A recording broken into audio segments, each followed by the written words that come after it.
Bismillahirrahmanirrahim. Assalamualaikum warahmatullahi wabarakatuh. Perkenalkan, saya Yahya Muhammad SPD, calon guru penggerak AKAN ke-7 Kabupaten Maros, asal instansi SMK Teknologi Anas Mandai. Nah, berikut merupakan tugas koneksi antar materi modul 3.2 dengan materi pemimpin dalam pengelolaan sumber daya. Adapun tujuan pembelajaran khususnya yaitu CGP mampu menghubungkan materi modul ini dengan modul-modul yang didapat sebelumnya dengan menjawab 4 pertanyaan pemantik. Nah, pertanyaan pertama, buatlah kesimpulan tentang apa yang dimaksud dengan pemimpin pembelajaran dalam pengelolaan sumber daya dan bagaimana Anda bisa mengimplementasikannya di dalam kelas, sekolah, dan masyarakat sekitar sekolah. Nah, untuk kesimpulan yang pertama, terkait dengan pemimpin pembelajaran dan pengelolaan sumber daya.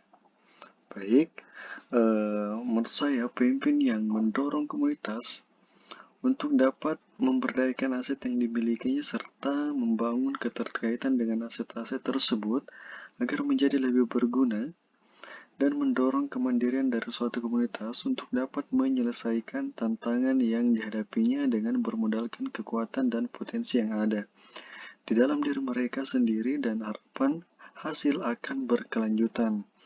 Nah, di sini ada beberapa faktor juga, ada faktor biotik yang sudah disebutkan. Faktor-faktor abiotik juga sangat berperan aktif dalam menunjang keberhasilan proses pembelajaran di antara keuangan dan sarana prasarana. Sebagai pemimpin juga, dalam pengelolaan sumber daya yang harus dilakukan dengan ekosistem sekolah adalah dengan mengembangkan aset-aset tersebut berdasarkan kekuatan dan kelebihannya. Baik, untuk bagaimana mengimplementasikannya dalam kelas, sekolah, dan masyarakat, yang pertama, menciptakan kelas yang membuat murid semangat belajar dengan cara memanfaatkan aset yang ada di sekitar sekolah, yaitu dengan cara bertanya kepada murid tentang apa yang membuat murid semangat dalam belajar termasuk suasana yang diinginkan. Selanjutnya, meminta murid mengobservasi kelas lain yang dianggap menarik dengan suasana belajarnya. Kemudian menindaklanjuti ide murid tersebut dengan mengajak murid berkolaborasi mewujudkan ide tersebut. Nah, kemudian bagaimana mengimplementasikannya di sekolah? Dalam pelaksanaan program adiwiyata berkelanjutan, guru juga dapat memanfaatkan aset yang ada di sekolah untuk melaksanakan program tersebut.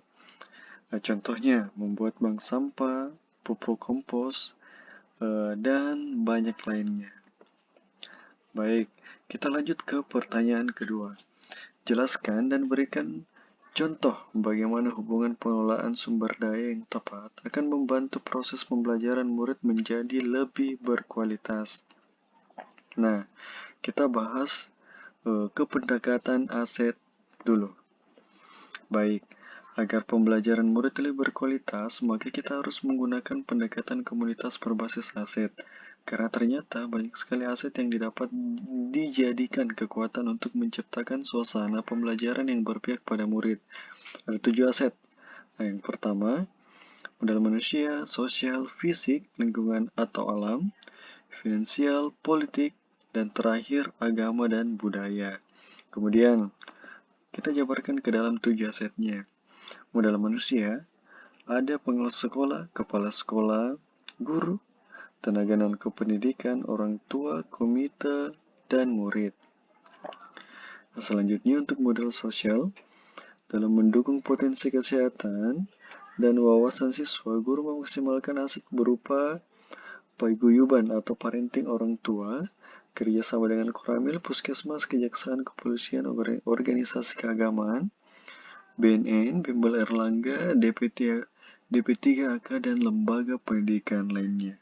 Kemudian untuk modal fisik, yang memfasilitasi kebutuhan siswa berupa ruang kelas, lab pipa, ruang guru, kantin, ruang kepala sekolah, aula, ruang TU, tempat parkir, ruang OSIS, pos satpam, ruang pramuka UKS, ruang musik, toilet, uang BK, masjid, labtik, dan perpustakaan. Kemudian modal fisik, seperti ruang kelas, lab IPA, ruang guru, kantin, kepala sekolah, aula, ruang TU, dan banyak lagi. Kemudian, modal lingkungan alam seperti sesuatu yang dapat digunakan, tempat yang dapat digunakan sebagai salah satu sumber belajar murid, antara lain greenhouse, taman, dan wisata lingkungan. Kemudian, lanjut ke modal finansial. Modal finansial diantaranya berasal dari dana bos, dana sosial, dana insidental, dan dana wirausaha. Dan modal yang selanjutnya, modal politik. Modal politik diantaranya dari puskesmas, kepolisian, koramil, BNN, kejaksaan, organisasi keagamaan, dan lembaga pendidikan lainnya. Baik, beralih ke nomor 3, yakni pertanyaannya berikan beberapa contoh bagaimana materi ini juga berhubungan dengan modul lainnya yang Anda dapatkan sebelumnya selama mengikuti pendidikan guru penggerak. Nah, baik, di sini saya coba menjabarkan ke yang pertama di model pertama. Modul pertama ada filosofi Kajar Dewantara, kemudian nilai dan peran guru penggerak, dan selanjutnya di 1.3 visi guru penggerak, kemudian di 1.4 budaya positif. Untuk kaitan yang pertama dengan modul 3.2, modul titik 1 berperan sebagai berkaitan sebagai pemimpin harus mampu mengelola salah satu aset yang dimiliki oleh sekolah modal manusia dengan memperhatikan kodrat alam dan kodrat zamannya.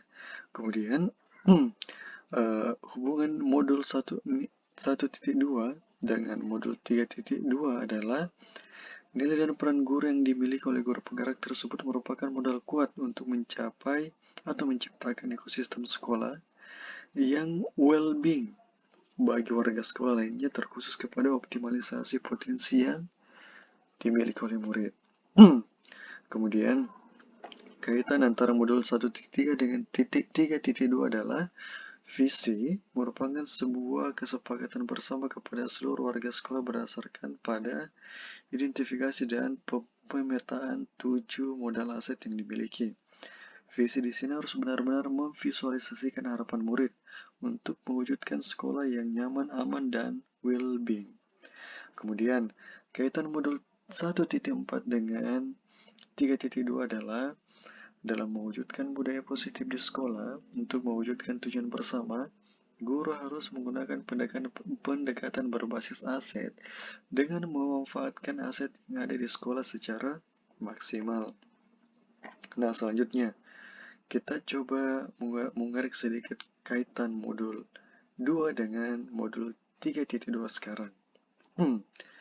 Kaitan modul 2.1 dengan 3.2 terletak pada untuk dapat melaksanakan pembelajaran berdiferensiasi, maka seorang pemimpin pembelajaran harus memiliki kemampuan untuk memetakan aset dan sumber daya yang dimiliki, utamanya aset manusia yaitu siswa, sehingga pembelajaran yang dilaksanakan akan bermakna bagi siswa.